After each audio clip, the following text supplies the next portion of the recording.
To ensure optimum performance from your GS24 desktop cutter, it's important to follow a regular maintenance routine. To avoid dust and debris buildup, clean the device daily.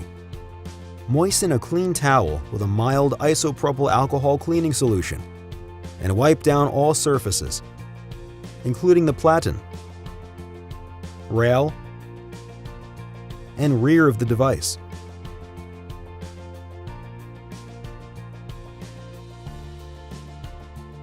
Inspect the grit rollers for dirt and debris and clean with a stiff nylon brush.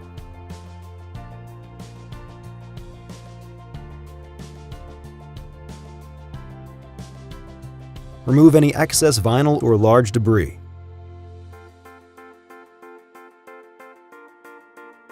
Clean the pinch roller wheels with a dry cloth. Even a mild cleaning solution can dry out the rubber prematurely.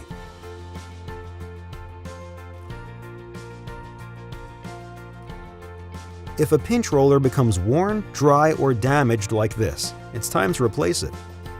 Begin by placing vinyl under the rollers to avoid losing the small parts you'll be removing. Using needle nose pliers and a screwdriver, remove the C-clamp from either side of the pinch roller. Set the C-clamp aside. Push the pin partly out in the opposite direction. Release the tension on the pinch roller and fully extract the pin. Remove the pinch roller and both washers.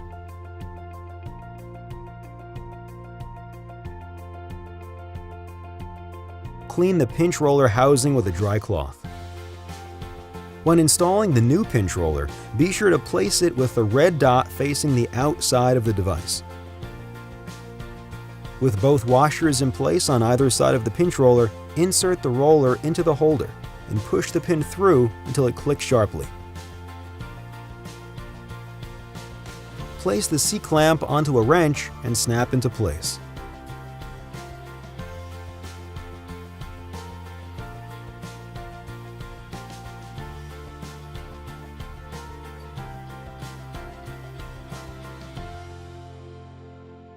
Loosen the brass thumb screw and remove the blade holder.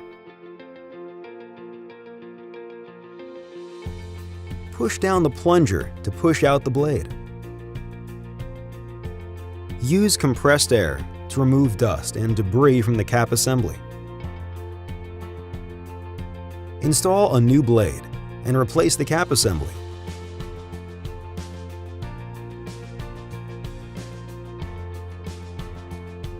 The new blade should be exposed to about the thickness of a credit card.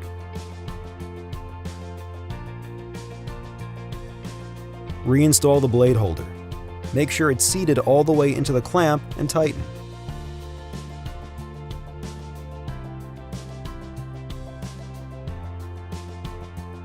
Starting from the left-hand platen end, pry up the cutter protection strip with a screwdriver. Carefully remove the entire strip. Make sure all the adhesive is out of the groove. Peel off a small section of backing from the new strip. Seat the strip starting at the left side and remove the backing as you install the strip.